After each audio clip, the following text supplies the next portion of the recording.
Have you ever wondered what it would be like to live in a dark, misty world? A place where there were no colors and everything was black and gray.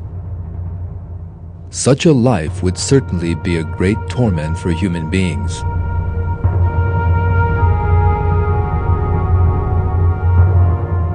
But the world is actually very colorful.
In this film, we will be looking at one of the greatest blessings that Allah has created for human beings, and His artistry of color in the world.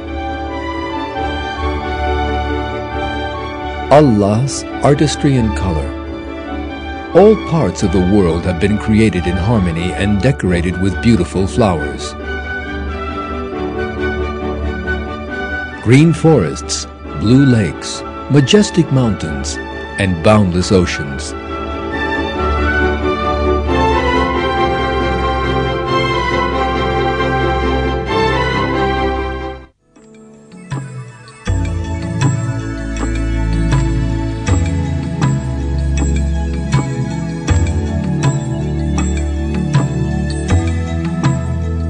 Now, let's see how colors, one of the greatest miracles of creation, actually came to be.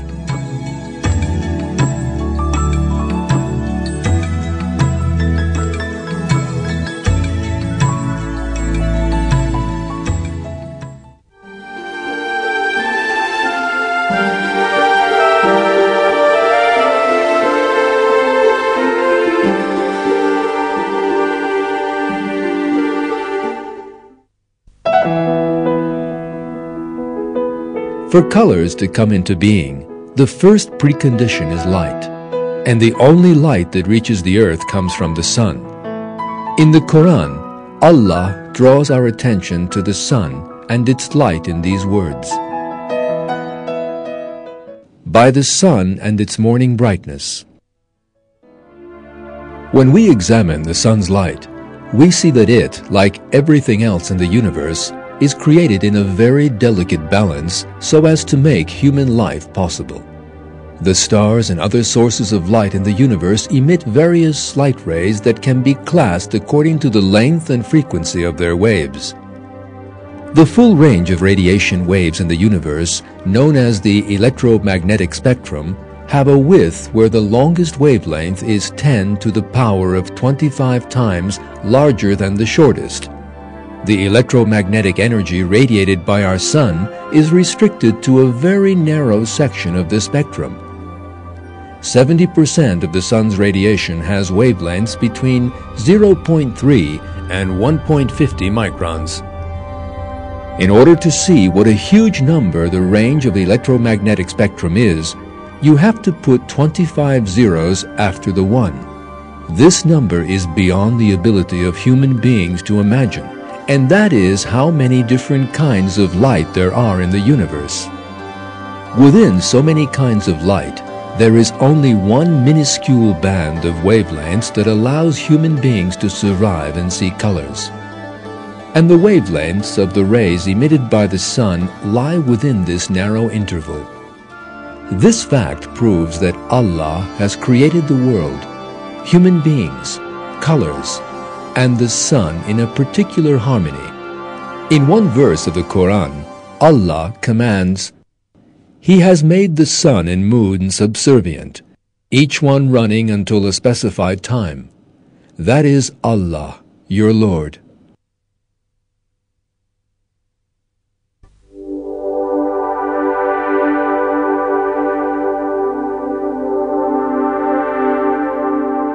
The rays in the area immediately above and below visible light come to the Earth as infrared and ultraviolet rays. Infrared rays give off rays that make the world suitable for living things. And some ultraviolet rays can pass through the atmosphere in just the right quantity to provide the energy needed by living things.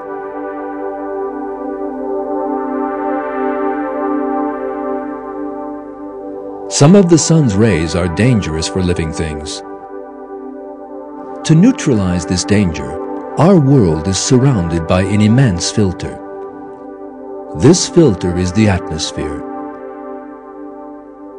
The atmosphere can be regarded as indispensable for the survival of living things. It allows infrared rays to pass through and keeps out the other deadly rays. Michael Denton describes this as follows.